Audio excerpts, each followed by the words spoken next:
प्रायोजक हैं CJDAV public school, L block, Shastri Nagar, Meerut. 25 से 30 साल के बेहद अनुभवी शिक्षकों के साथ बेहतर पढ़ाई, साथ ही नैतिक मूल्यों व संस्कारों का बड़ा स्कूल। Admission start. सबलिंग बच्चों की फीस में छूट। हेलो, वो शहर बनारस की लड़की गंगा दर्शन को आती है, हम तो घाट किनारे बस उसके दर्शन को जाते हैं।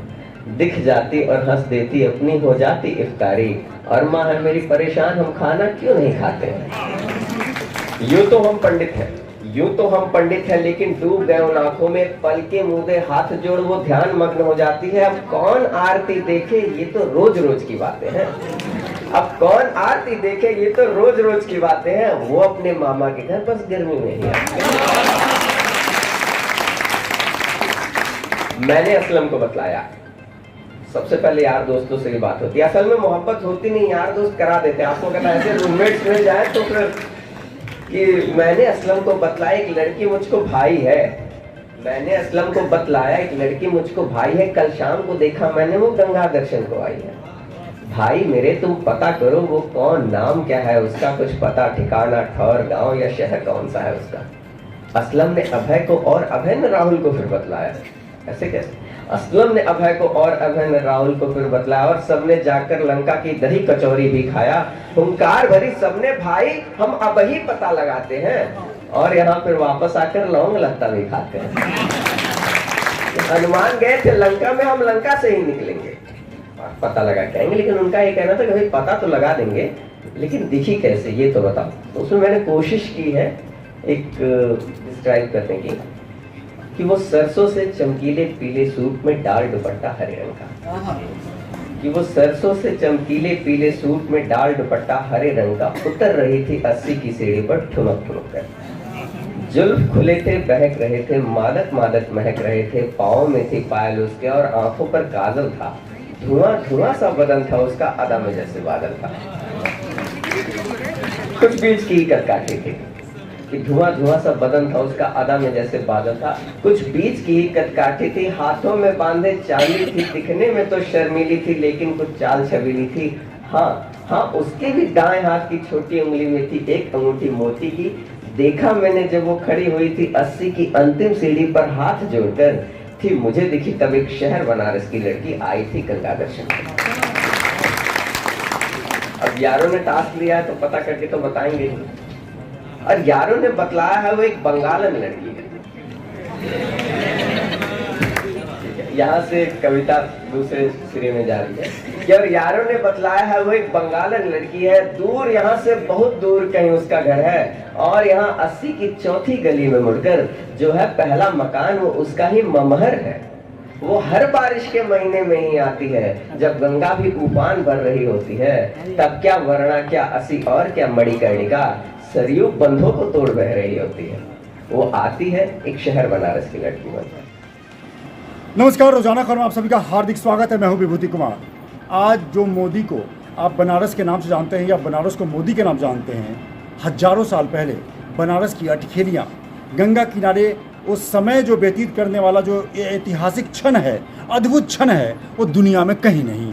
बनारस में आने के बाद जब आपको ऐसा लगता है, जब ट्रेन से, कार से, किसी भी वाहन से आप जब बनारस की धरती पे आते हैं, तो एक अलग सी ताजगी, बनारसी ताजगी जो आती है वो हर जगह दिखती है। चाहे वो BHU का कैंपस हो, चाहे वो चौक का इलाका हो, विश्वनाथ टेम्पल का इलाका हो, चाहे संकट मोचन का इलाका हो, या कोतवाल, बनारस के कोतवाल कार भैरव का इलाका हो, हर जगह आपको एक अलग सी ताजगी, सिरसराहट, सनसनी पैदा कर देती जब आप बनारस में आते हैं। बनारस गंगा किनारे, वर्ल्ड में मैं दावा करता हूं कि भारत में गंगा माँ जहां भी हैं, लेकिन बनारस में अगर एक बार गंगा किनारे आप बैठ जाएंगे, आप दुनिया भूल जाएंगे, आप अमेरिका, जापान, लंदन भूल जाएंगे।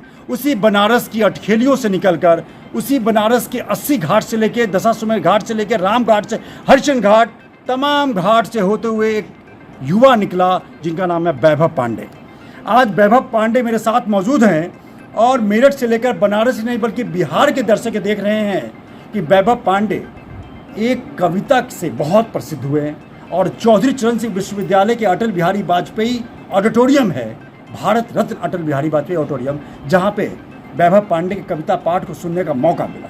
बात ये नहीं है कि कविता पाठ करते हैं, लेकिन जिस बनारस की गलियों को, जिस बनारस के क्षण को इन्होंने अपने कविता के जरिए उड़ेला है, वाकई जीवंत कर दिया है। जो नहीं गए हैं बनारस वो सिर्फ समझ सकते हैं, और जो बनारस के हैं वो समझ नहीं सकते बल्कि महसूस कर सकते हैं। नमस्कार वैभव जी, कैसे आप? ये हमेशा की तरह। बिल्कुल, हमेशा की तरह आप अच्छे रहिए। और इतना बढ़िया आपकी आवाज़ है और इतना बनारस की लड़की, आखिर ये बनारस की लड़की का मतलब वो सच्चाई क्या है? कोई गर्लफ्रेंड है क्या बनारस की? देखिए, बनारस के बारे में ऐसा है ना कि वहाँ पे गालिब साहब भी गए थे, तो भी वो उन्होंने कहा था कि वो कहते हैं कि मैं जा पहुँचा बनारस जिंदा, वो कहते हैं कि मैं पहुँचा बनारस जिंदा, उनको इस घास के तुनके से ये उम्मीद न थी। क्या बनारस एक ऐसा शहर है कि अगर इतिहास से लेके आज तक वहाँ पे अजीब ही है। तो एक कविता मैंने लिखी है वहाँ की चीज़ों को महसूस करने के लिए, जो मैंने महसूस कर दिया तुकबंदी में डाल दी। आपको अगर वो कविता लगी तो अच्छी, वो असर तो वो मेरी भावना रह गई है। तो अगर आप नहीं, बिल्कुल कहूँगा ये कविता पाठ भी मैं आपको सुनाऊंगा। बनारस के जो भी दर्शक देख रहे हैं तमाम चीज़ों को लेकर, आज देश के मजबूत प्रधानमंत्री मोदी जी के कारण बनारस जाना जाता है। नहीं, बनारस की ऐतिहासिक और पौराणिक दृष्टिकोण से अगर आप पन्ने पलटेंगे, चाहे गूगल के पन्ने पलटिए या किताब के पन्ने पलटिए, अंदर तक हिल जाएंगे।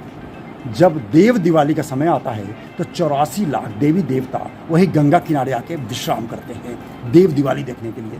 ऐसा जन्नत, ऐसा सब कुछ जो नज़ारा होता है वो अंदर तक झकझोर के रख देता है। 8-8 घंटे तक नाव पे गंगा नदी के बीच में आप देव दिवाली को महसूस ही नहीं बल्कि अंदर तक समेट लेते हैं। बनारस की लड़की, जी हाँ, बनारस अटखेलियों का शहर है, गुनगुनाता है, वहाँ पे कोई आदमी गंभीर नहीं दिखाई देगा। का बा ठीक बा, मतलब एक ऐसा अंदाज जो पान के मुंह में दबा के भी ऐसे बोलेंगे हम ठीक है, हम बात करते हैं।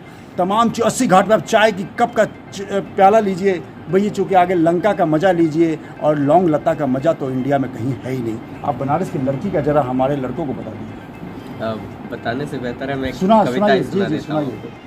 कोशिश की लिखने की, वो शहर बनारस की लड़की गंगा दर्शन को आती है, कि वो शहर बनारस की लड़की गंगा दर्शन को आती है। हम तो घाट किनारे बस उसके दर्शन को जाते हैं। दिख जाती और हंस देती, अपनी हो जाती इफ्तारी, और माँ है मेरी परेशान, हम खाना क्यों नहीं खाते हैं। यूँ तो हम पंडित हैं, यूँ तो हम पंडित हैं, लेकिन डूब गए उन आँखों में, पल के मुदे हाथ जोड़ वो ध्यान मग्न हो जाती है। अब कौन आरती देखे, ये तो रोज रोज की बातें हैं। वो अपने मामा के घर बस गर्मी में ही आती है। जी जी, तो आगे ऐसा है कि आप कोई दिखता है तो सबसे पहले आप अपने यार दोस्तों को बताते हैं। तो मेरा एक दोस्त है बनारस का, जिसके साथ हमने यहाँ हॉस्टल में अच्छा वक्त बिताया है, कि मैंने असलम को बतलाया एक लड़की मुझको भाई है, कल शाम को देखा मैंने वो गंगा दर्शन को आई है। भाई मेरे तुम पता करो वो कौन, नाम क्या है उसका, कुछ पता ठिकाना, ठौर, गाँव या शहर कौन सा है उसका। असलम ने अभय को और अभय ने राहुल को फिर समझाया, और सबने जाकर लंका की दही कचौरी भी खाया। हुंकार भरी सबने भाई हम अब ही पता लगाते हैं, और यहाँ फिर वापस आकर लौंग लत्ता भी खाते हैं। बहुत बढ़िया। बनारस की लौंग लत्ता हो या खीर कदम को भी अगर आप एक खाएंगे तो आपका मन तृप्त हो जाएगा। वैभव पांडे जी, एक चीज बताइए, बनारस अब नए बनारस के रूप में जाना जा रहा है।